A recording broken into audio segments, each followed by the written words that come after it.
కొంతమంది మేనేజర్స్ వాళ్ళ పైశాచిక ఆనందం కోసం వాళ్ళ రిపోర్టీస్‌ని ఎంత పిక్క తింటారంటే, పాపం వాళ్ళకి ఈ మేనేజర్ పడుకున్నప్పుడు కూడా కల్లోకి పిడకల్లాగా వస్తూ ఉంటాడు. అంత గలీజ్‌గాళ్ళు ఉంటారనమాట. రీసెంట్‌గా మా ఆఫీస్‌లో ఒక కొలీగ్ జాయిన్ అయ్యాడు. ఆయన చెప్తున్నాడు వాళ్ళ మేనేజర్ గురించి. అది పెద్ద బ్యాంక్, మళ్ళీ యూఎస్ బ్యాంక్‌కి సంబంధించిందది. ఆయనంట మనం లాగౌట్ టైమ్‌లో ఆన్ టైమ్ ఒకవేళ పొరపాటున ఒక 2 రోజులు వెళ్ళామంటే, మూడో రోజు కరెక్ట్‌గా బ్యాగ్ ఏసుకునే టైంకి అదేదో రిపోర్ట్ పంపియలేదు కదా! ఒకసారి చూసి మళ్ళీ ఒకసారి పంపియవా అని చెప్పి మళ్ళీ కూర్చోబెడతాడంట. అంత గలీజ్.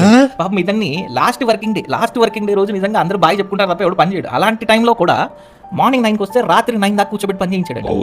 అంత గలీజ్ నా కొడుకులు అసలు అసలు నేను ఎందుకు చెప్తున్నానంటే ఇలాంటి మేనేజర్స్ గురించి నేను రీసెంట్‌గా ఇప్పుడు ఒక న్యూస్ చూసా. ఏంటంటే వాళ్ళు ఎవ్రీ డే వాళ్ళు ఖచ్చితంగా లంచ్ టైంలో అందరూ కూర్చొని కలిసి తింటారంట. Including CEO everyone. అక్కడ తినే దగ్గర మాత్రం హైరార్కీ చూపించకుండా అందరూ కూర్చొని తినాలి అనే రూల్ పెట్టాడంట వాళ్ళ సీఈఓ.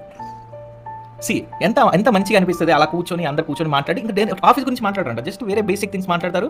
ఆ లంచ్ టైం 1 అవర్ మ్యాండేటరీగా అది అందరూ కూర్చొని చేయాల్సిందే అంట. ఇట్స్ వెరీ నైస్ పాలసీ యాక్చువల్‌గా. మనం ఒక టాక్సిక్ కల్చర్ నుంచి వచ్చినప్పుడు ఆ టాక్సిక్ కల్చర్ నెక్స్ట్ మన రిపోర్టీస్‌కి ఇవ్వకుండా ఎలా ఉండాలో చూడాలి. మనం కూడా గ్రో అవుతున్న కొద్దీ మేనేజ్మెంట్ పొజిషన్స్‌లోకి వెళ్తాం. వెళ్ళినప్పుడు ఇలాంటి టాక్సిక్ కల్చర్‌ని వెంటనే తగ్గించాలో చూడాలి గానీ అంతేగాని దాంట్లో పోపు, మసాలా వేసి ఇంకెలా పెంచాలని చూడకూడదు ఇలా గలీజ్‌గా. ఇంతకీ హైలైట్ ఈ మేనేజర్ ఏంటంటే ఈయన అసలు అరవడంట.